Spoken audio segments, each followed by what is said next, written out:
भूखी सिंकी चिड़िया की दर्द भरी कहानी। यह बात बहुत साल पहले की है। एक गांव में एक सिंकी चिड़िया अपने परिवार के साथ एक घोंसले में रहती थी। सिंकी चिड़िया के पंख सुनहरे और मुलायम थे। वह एक अलग ही तरह की चिड़िया थी। माँ के द्वारा घंटा घर की ताल पर चहकना सीख चुकी थी। उनके घोंसले वाले पेड़ के पास एक घंटा घर था और पास में एक बुढ़िया का घर भी था। वह बुढ़िया उस चिड़िया के परिवार के लिए रोज दाना देने आती। सिंकी चिड़िया का परिवार उस बुढ़िया के द्वारा दिए जाने वाले दाना पर ही निर्भर था। सिंकी चिड़िया का परिवार यह समझने लगा था कि बुढ़िया ही हमें हमेशा दाना खिलाती रहेगी। लेकिन कुछ दिनों के बाद से उस बुढ़िया की तबीयत ठीक नहीं रहने लगा। वह अब घर से बाहर नहीं जा सकती थी। कुछ ही दिन बाद उस बुढ़िया की मौत हो गई। अब सिंकी चिड़िया और उसके परिवार की भूखे रहने की नौबत आ गई थी। पिताजी, अब मुझे खाना चाहिए। बहुत जोरों से भूख लगी है। तब उसकी बात सुनकर उसके पिता ने कीड़ों का शिकार करने का फैसला लिया और उसके पिता शिकार करने के लिए बाहर निकले। बहुत ढूंढने पर उनके पिता को 3 कीड़े मिलते हैं, लेकिन उसके परिवार में तो 4 सदस्य थे।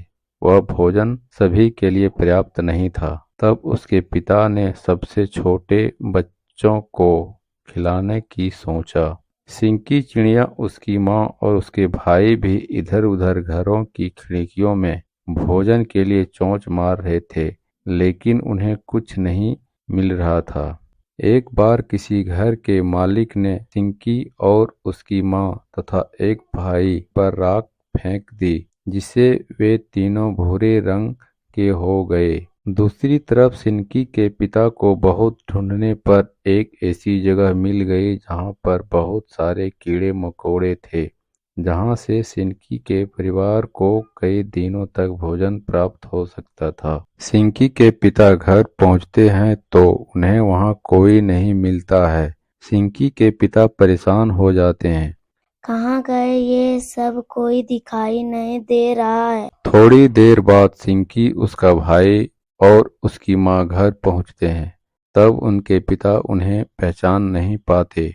वे तीनों शरीर पर राख की वजह से भूरे दिखाई दे रहे थे। उन्हें देखकर सिंकी के पिता को गुस्सा आ जाता है। कौन हो तुम लोग और यहाँ क्यों आए हो? पिताजी, मैं हूँ सिंकी और ये मेरी माँ और भाई है। ना तो तुम मेरी बेटी सिंकी हो और ना ही वे सिंकी की माँ और ना मेरा बेटा है।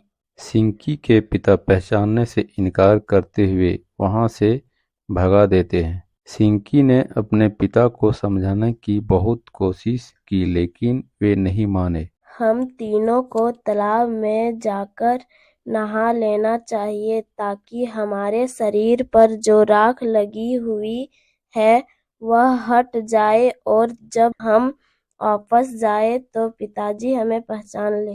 उन्होंने ऐसा ही किया। तीनों तालाब में नहाने के बाद वापस अपने घर पहुंचे तो सिंकी के पिता ने उन्हें पहचान लिया।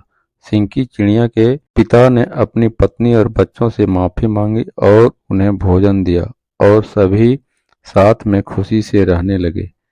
अब उन्हें भोजन की कोई समस्या नहीं थी।